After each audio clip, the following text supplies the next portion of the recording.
Está neste Jornal à Noite com o Hora H, Duarte Cordeiro, ex-ministro do Ambiente. Muito boa noite, obrigada pela presença, de regresso de uma ausência de férias.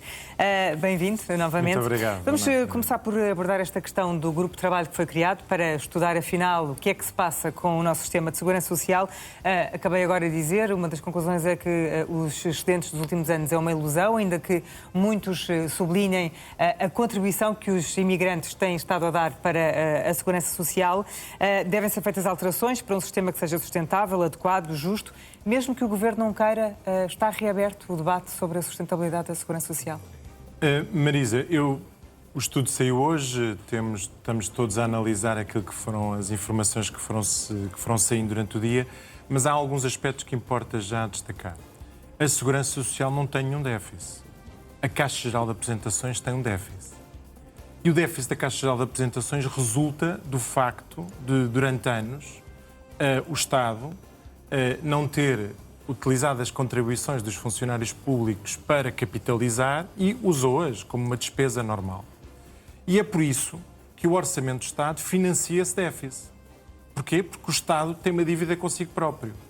Utilizou o dinheiro das contribuições, onde não devia ter usado, e agora tem que emitir dívida para pagar esse déficit. Nós também não temos nenhum problema com o tema de pagar esse déficit com a dívida, porque nós temos uma trajetória descendente da dívida pública. Aliás, os vários governos, nos últimos anos, têm feito um enorme esforço para reduzir a dívida pública e a Conselho das Finanças Públicas já fala da possibilidade de nós chegarmos a 81% da dívida em termos do PIB em 2030. E, portanto, quando o grupo de trabalho fala do tema do déficit, porque faz a opção de colocar e fundir a Caixa Geral de Apresentações com a Segurança Social, é uma opção do grupo de trabalho. Porque a Segurança Social não tem nenhum déficit neste momento, tem um excedente.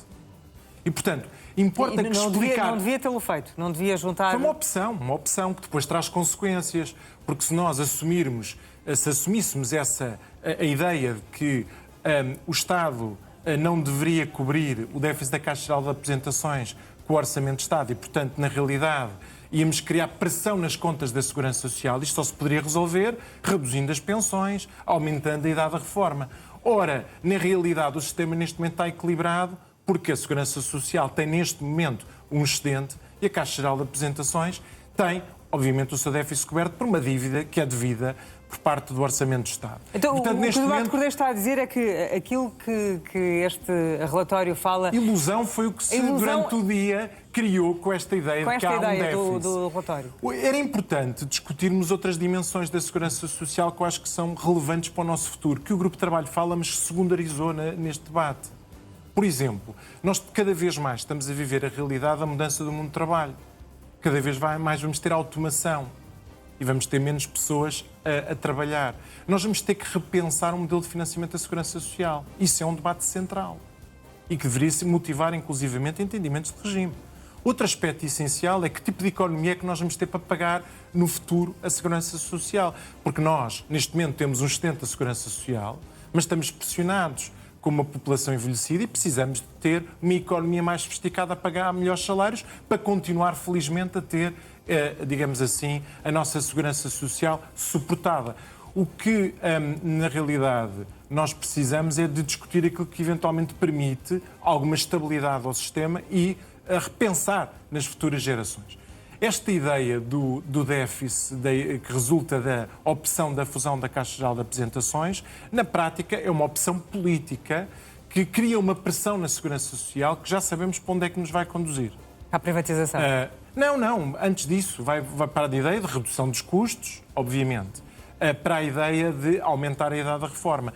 Neste momento o sistema está equilibrado porque existe, obviamente, essa necessidade da Caixa Geral de Apresentações ver coberta essa dívida que tem pelo facto de, no passado, se terem utilizado essas contribuições para gastos do Estado.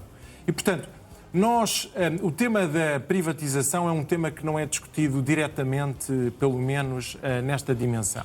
Há aqui uma outra opção que é a história da conta individual das nossas contribuições. E isso cria alguma pressão para, de alguma maneira, diminuir o caráter redistributivo da segurança social. Eu sou favorável à ideia de pessoas que durante uma vida tiveram salários mais altos possam ter de alguma maneira, a contribuir para pessoas que não têm tido salários tão altos possam ter uma velhice com dignidade. Eu sou defensor do caráter redistributivo da Segurança Social.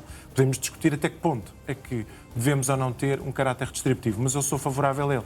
Este grupo de trabalho começa a discutir determinadas dimensões que vão quebrar com essa vontade redistributiva, porque consolidam, solidificam um bocadinho a ideia da contribuição individual.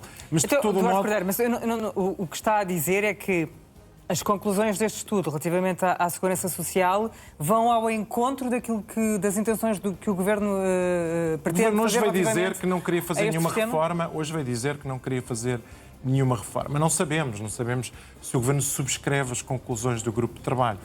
É claro para mim que se o Governo aceitar estas premissas de que, na realidade, nós vamos deixar de ter o déficit da Caixa Geral de Aposentações coberto pelo Orçamento de Estado para depois introduzir esse problema na segurança social, então claramente vamos ter aqui uma discussão política que vai dividir bastante, porque isso significa que o Governo, para compensar, digamos assim, esse desequilíbrio que introduzia na segurança social, tinha que tomar medidas, obviamente, para procurar o equilíbrio. Não é? Bom, vamos às horas da semana. Luís Montenegro, a propósito do discurso da rentrée na Festa do Pontal na passada sexta-feira, trouxe as novidades que o país precisa?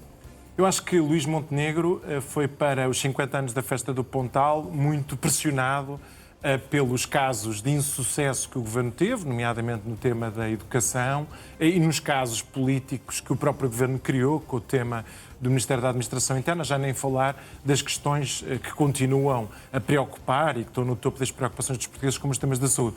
Luís Montenegro foi procurar ignorar, de alguma maneira, todos estes temas centrais e colocar-se num discurso otimista relativamente ao futuro, centrado naquilo que são os dados económicos do emprego, dos salários e do crescimento.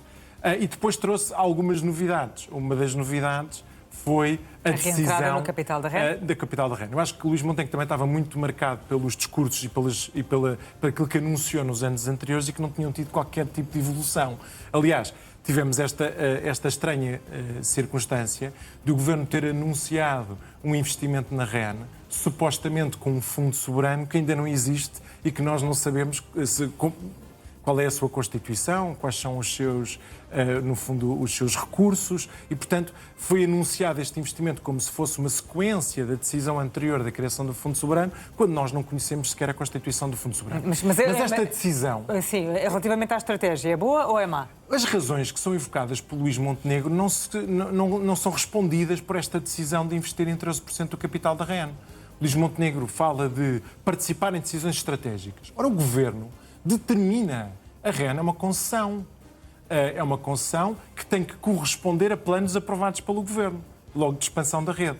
E, portanto, essa concessão, o Governo já tem hoje as condições para determinar estrategicamente qual é o caminho que a REN segue. O que está a dizer é que esse argumento cai por terra. Eu penso que sim. E relativamente ao outro de fazer baixar os preços da energia? Assim ainda mais, porque na realidade não se percebe como é que com 13% da REN Luís Montenegro vai condicionar os preços da eletricidade. Eu acho que nem sequer sei quem é que lhe disse para introduzir isso no seu discurso, porque isso é algo que é impensável. E, portanto, o Governo podia ter tido opções diferentes. Houve países que decidiram que separar as concessões, que são atribuídas, por exemplo, da REN, e uma delas que tem a ver com a gestão global do sistema, e o Governo poder assumir a concessão da gestão global do sistema. Eu acho que esta opção da REN só se justifica por um argumento que o Luís Montenegro referiu, que tem a ver, eventualmente, por ser um bom investimento financeiro, porque a REN paga bons dividendos. É claro que eu sou favorável à ideia do Estado ter um papel interventivo em alguns setores estratégicos. Agora, não se percebe a decisão avulsa da tomada da aquisição na REN e, aliás, quero dar nota de que, passando até para o tema do discurso de José Luís Carneiro, uma nota que José Luís Carneiro deu e que eu queria sinalizar, porque acho que é correta, está o Governo, o Luís Montenegro, o Primeiro-Ministro, muito preocupado com a questão da decisão estratégica sobre a REN e está a passar completamente ao lado da fusão entre a Galp e, nomeadamente, a empresa espanhola, relativamente àquilo que é a refinaria de Sines. E, portanto, essa decisão é uma decisão também com um potencial estratégico importante e sobre a qual Luís Montenegro não se referiu no seu discurso, nem em momento algum. E, portanto, são duvidosos os argumentos que foram invocados por Luís Montenegro relativamente à opção dos investimentos dos 13% na REN. Não percebemos muito bem se o Fundo Soberano existe ou não existe. Portanto, há um conjunto de esclarecimentos que, neste momento, não são possíveis nós podermos descrutinar relativamente a essa decisão. Eu julgo que foi uma decisão que teve como objetivo mostrar que havia um fundo soberano e que o Governo estava a investir no fundo soberano, porque ficaria mal ao Primeiro-Ministro voltar ao Algarve depois de ter feito um anúncio como fez e não ter acontecido absolutamente nada. Bom, por falar em Algarve, vamos à nossa última hora. O Governo anunciou a intenção de construir uma incineradora no Algarve e há de facto aqui um problema iminente que tem a ver com o esgotamento dos aterros de Loulé e Portimão. Isto resolve ou não? É uma solução?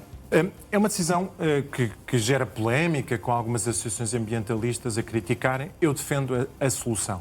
Defendo a solução do Governo e concordo com a decisão. O Governo não decidiu já fazer a incineradora. O que o Governo decidiu foi encomendar à APA um estudo relativamente à tecnologia e à localização. Nós temos um problema grave com os resíduos em Portugal, na medida em que herdamos nos últimos 20 anos infraestruturas de tratamento de resíduos que nos impossibilitam de ter, muitas vezes, a resolução de um problema que é o encaminhamento dos resíduos para aterro. Portugal tem 54% de resíduos em aterro. O Algarve tem mais de 80%. E nós temos no Algarve, mesmo que se expandirmos a área e a dimensão dos aterros, com melhor das hipóteses, 7 anos de vida útil relativamente aos aterros. E este problema que o nosso país tem, em que se nós formos a ver as metas que o país definiu, e aí eu tenho responsabilidade, que foi um plano estratégico do meu tempo, que é o PERSU, define que para 2035 nós devemos ter 10% de resíduos em aterro.